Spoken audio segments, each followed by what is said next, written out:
Hey everybody, welcome to Finale Week 2. What we're going to accomplish this week is putting in all of the markings beyond the notes onto a page. So this is going to include things like tempo markings, rehearsal marks, signs and coda symbols, repeat marks, dynamics like piano and forte, but also crescendo and decrescendo. Anything you can attach to the score or notes, that's what we're covering today. If you want to work along with the video, then what you want to do first is you want to go to the assignment and download the Little Darlin' Big Band alto part, and you're going to want to enter the notes in advance. I've already done that in the tutorial. So when we switch over in just a second, you'll see that I've taken the time to enter the notes, but I haven't done anything else. Feel free to pause the video and go ahead and do that yourself if you'd like, and then you'll be able to follow along. All right, let's switch over to our software. All right, so the first thing I want you to notice is we have the software here already open. We've already got all of the notes entered up to letter C. I didn't bother doing anything beyond that because it's beyond the needs of our tutorial. You'll do that as part of the assignment. I also have my Little Darlin' page out here so we can reference it as we need it. So when we look at the score, what we see is we see 4 measures of rest, which doesn't match our multi-measure rest, but we do have our title. We have our composer. I don't like the composed and arranged thing. That's obvious from where this is, so I don't bother entering it. That arranger text is placeholder text. You could delete it if you want to. I'm not going to worry about it. We got our notes. We have a few random little things like the beaming here is different, but the notes for the most part are pretty accurate. I've also used the Broadway font, Finale Broadway, which gives me a bit of a handwritten look that's kind of closer to this. If you didn't, nothing to worry about. You're welcome to use the regular font. I'm not going to be grading based on your font choices. All right, so as we look at the part, what do we see? Well, we see a tempo marking with a range. Now, if you already put your Little Darlin' music in, maybe you attempted to enter a tempo marking and discovered that you can't actually enter a range during the setup wizard. No music software, to my knowledge, allows a range initially. They all give you a way to do it later. So you might have ended up with quarter note equals 80, or maybe you just gave up and didn't put a tempo marking in. I'll show you 2 ways to get to this marking. Then we have the sign, we have rehearsal marks, we have repeats, we have endings, we have some text, we have some crescendos and decrescendos, we have the piano dynamic, and then there's some articulations and slurs. We're going to enter all of that now. So let's start working one by one. Again, if you haven't entered these notes, let me suggest that you pause the video, go ahead and get that done, and then come back when you're ready. To start off with the tempo marking, that's going to be done under the expression tool, which is the mezzo forte icon, and we're simply going to click the measure, first measure of the piece, that where we want to attach the tempo mark. What we need is under tempo marks. If you attempted to create a tempo marking and it didn't come out correctly, you may have a quarter note equals 80 here or some variation. If you didn't do that, then you'll just have the quarter note equals, and we're going to edit that. So click on this icon, whether it's quarter note equals 80 or some other mess, or quarter note equals, and hit edit. In here, all you're going to do is type in your range, 80, and then I use the little hyphen next to the 0 key, 88. Hit OK and assign, and our tempo marking is done. Now, if I already had a tempo marking on the page, all I'd need to do is go to my mezzo forte tool, the expression tool, and it would have brought up that little box, which by double clicking brings you straight to it in the panel, and then it's the same process. Hit edit, make any changes, and then just work through okaying it. All right, step 1 done.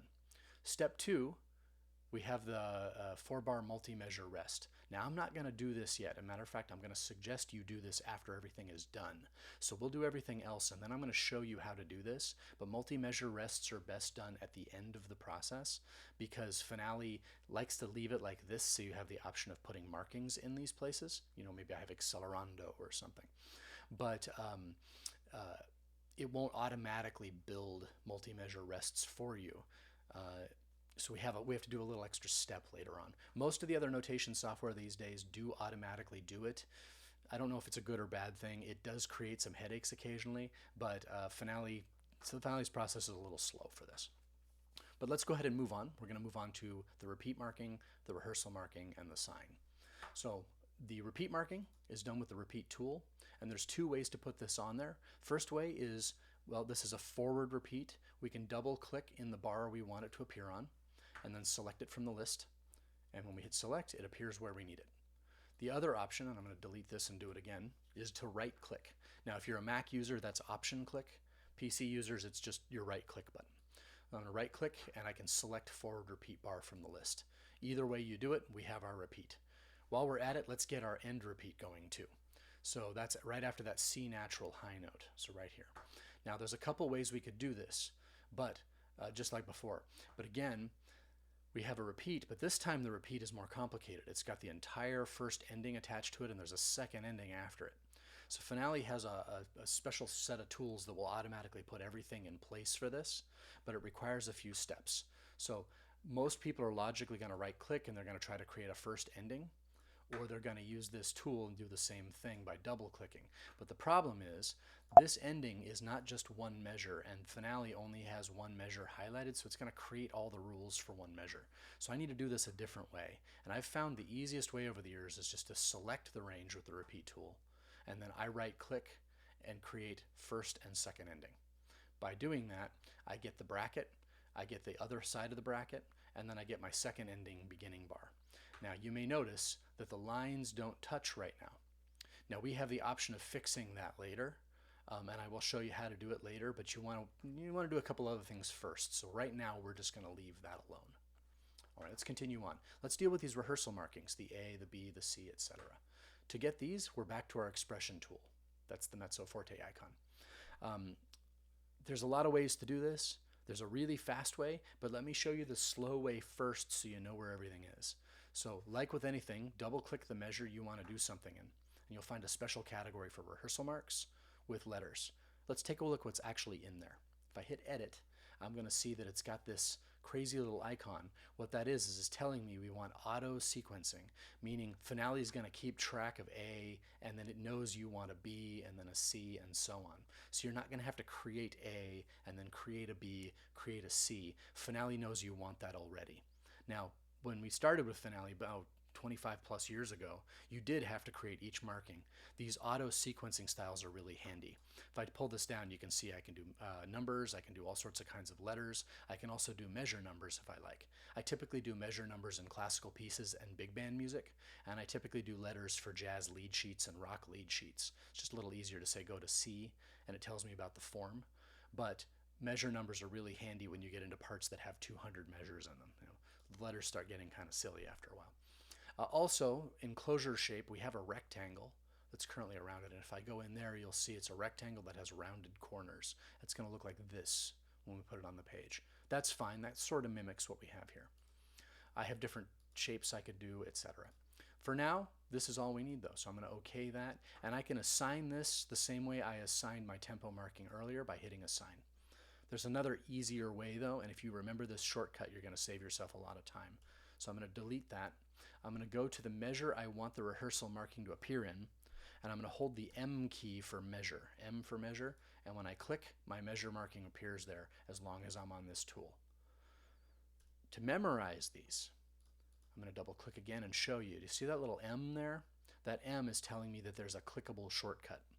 So anytime you see something with a little number or a letter in the corner, all I have to do is hold that number or letter, and when I click, that item's going to appear. So let's take a moment and remember piano is a number 7. Okay, so let me cancel out of that. Let's put our measure number back in. I'm going to hold M and click the bar, and there's my measure number. But I also learned that piano is a 7. So let's go to our 8th rest here, and I'm going to hold 7 and click it, and there's my dynamic marking.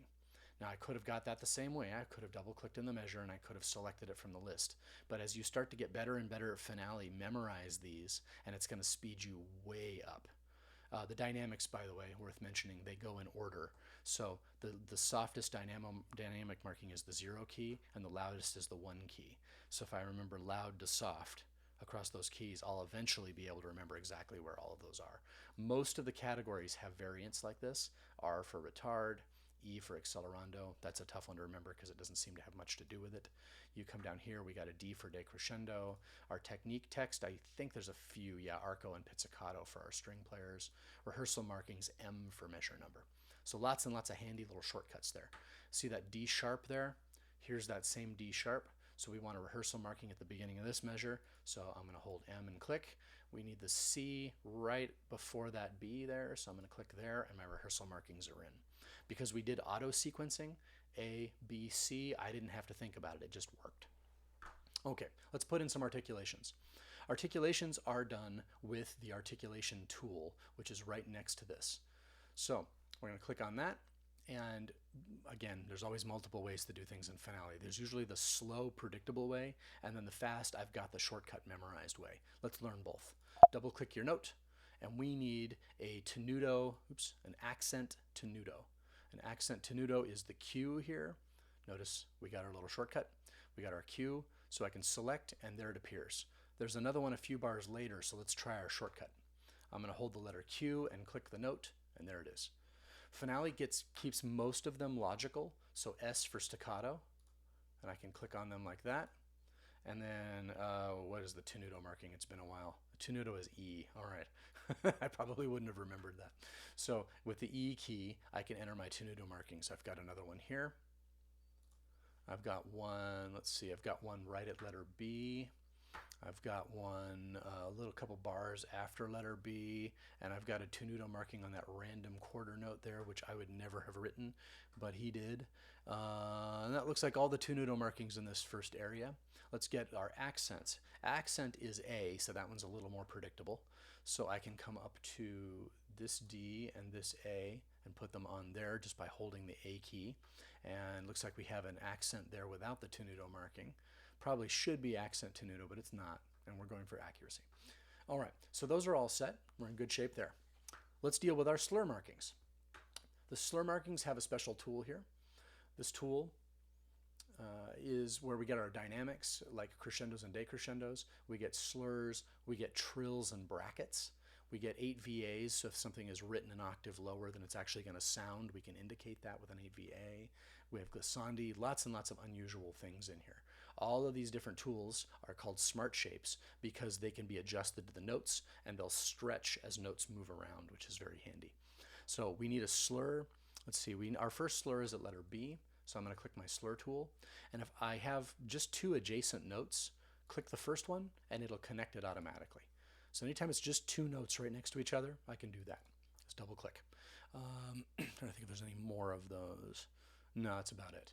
All right, if I instead have multiple notes, I'm going to select over the course of them. I'm going to double click but hold the second click, and I'm going to drag to the note I want to attach it to. So again, let's do the one in the ending. I'm going to double click and hold my second click, and I'm going to drag it to where I want it. Now, in the written notation here, he's got it here. The actual professional notation style is now to take it to the last note of the forever tied note. So we would normally do this. I'm not going to judge you either way if you choose to tie it to the first note like it is here. But remember that the tradition now is here. So I'm going to go ahead and do it the correct way so that I look like a professional. Our last one is the same. We're gonna slur from the E sharp to the B. It's the same thing. I'm going to double click and hold my second click, drag to the second note. If at any time you ever mess this up, you can click the box right there and you can hit delete. Or if it was a simple adjustment, like let's say I missed and I came close, I can actually grab the last handle here, grab it and just drag it until the note highlights, and now it's in the correct spot. Okay. Let's see, what's next? We've got our rehearsal markings, we've got our repeats. Ooh, I missed the sign. Let's go back and get the sign. That's under our repeats category. Anything that makes you jump around and repeat sections is generally going to be here. Same thing as always, I click the measure. I'm going to select the sign, which is a little hidden from the list, and I'm going to say select and OK. That big messy window that came up, we can largely ignore it. Now Finale will usually position this up here. I'm not 100% why it didn't, but I can just grab the handle and drag it to where I want, and we're good to go. If yours auto appeared where it should, everything's fine. If not though, it was as simple as dragging it to a position I like. Okay, we also have a to coda sign. This is an old style, writing it like this, so these little targets match. Traditionally, we're going to write to coda, and that's going to be our normal way of doing this. Because he's written the coda sign, it's a little bit unusual. We can match, so let's match first. This is a repeat again. I can select the coda here, and I can do that, and hit OK. And then again, I'm going to drag that to where I want it to be, which is right about there. The other option is if I want to make it match modern traditions, double click, select to coda, and when I select, we're OK there, and again, I'm going to drag it into position. It's funny that Finale is doing this currently. This might be a new update. Finale in the past automatically positioned these and usually looked okay on its own. All right, we've got just a couple other things we need to do. We've got a decrescendo, we've got a crescendo, and we've got this subtone text. let's do a decrescendo. All of these dynamic markings are going to look basically the same. So I have my crescendo, my decrescendo right here in my special tools. I like to keep my toolbar open so that it's easy to get to. That's a preference that you can find up here in, let's see, under mine it's, oh heck, there we go, settings. And then you can dig through different things. There's all sorts of stuff you can keep open. The palettes are right here, and I can say, use my large icons, close the palettes when I'm not using the tools. That's how I got this to stay here.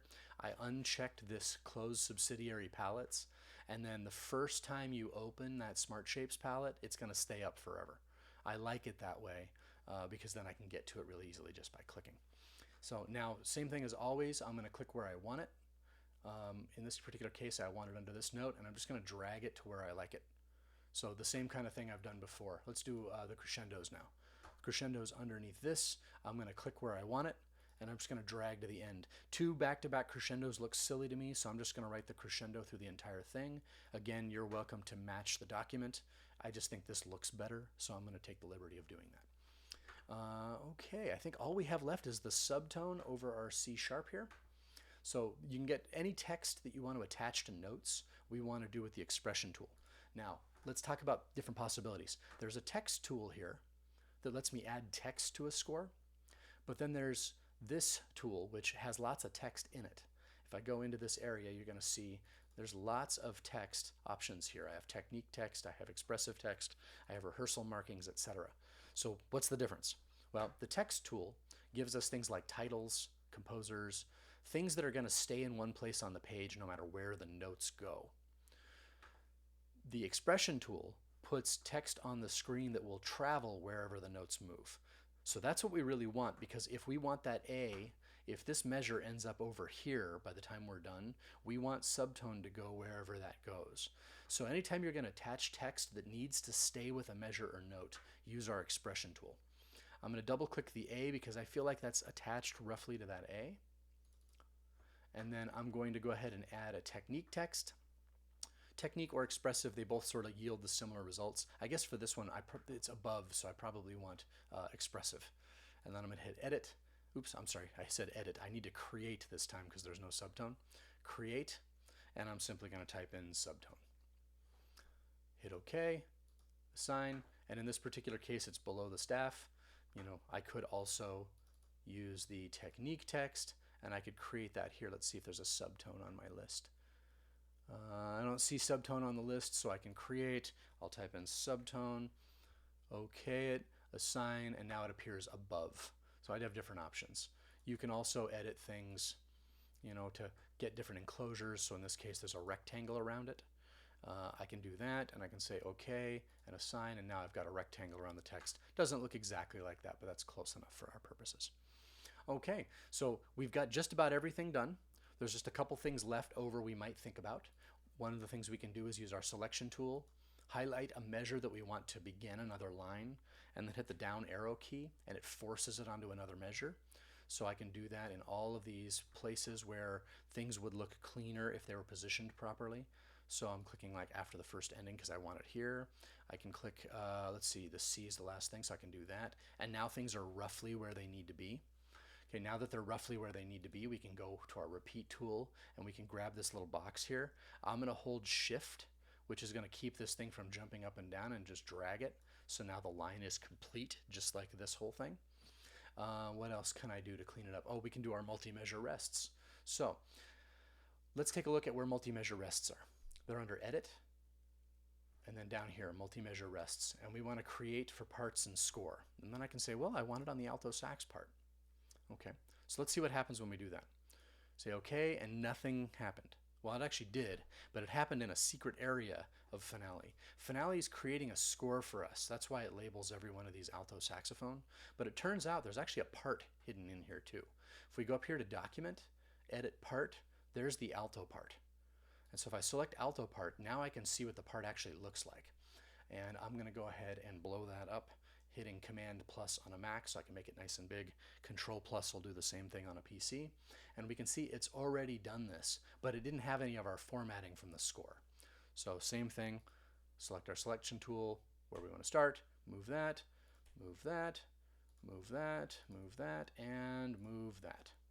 Now, as you have notes down here, you'll be good to go.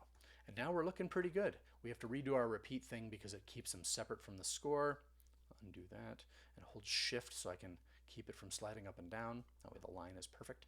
And we're looking really good. I don't like where my sign ended up, so I'm going to go ahead and move that over here. But this is all just picky stuff. I want to make it look a little cleaner. I'm just moving things to where I think they need to be. We also know there was a slur marking I missed down here, so I click and I hold and I drag to the B and I got my slur marking. We've got a little double bar here, I think. So that's a measure tool thing. Double click, select double, and I'm good. Again, I double clicked, I selected double, good, and now I've got my double bar, and you get the idea. So by the end of this, we've actually made a very good looking part. It has all of our slurs, it has a lot of our articulations, you'll finish the rest. We've learned how to put all of these different markings on the page, and frankly, it's looking pretty good. This is at least in the general orbit of our original part. You'll also notice they've labeled it alto sax. Now, if I had multiple saxophones in a big band score, it would have even gone so far to call it first alto sax. It's not perfect for it, but it's good enough for our needs. All right, your job is to finish the tutorial. It's to finish going through all of these, add all these notes. If you end up with any extra measures at the end, just highlight them and hit delete, or I think it's backspace on PC, and it'll get rid of all your extra measures so it's not a mess. And at this point, you should have a part that looks pretty good. That's what you're submitting for this week. Thanks, everybody. Long video, but we got through all the details, and I hope everything made perfect sense. I will see you on the other side of this.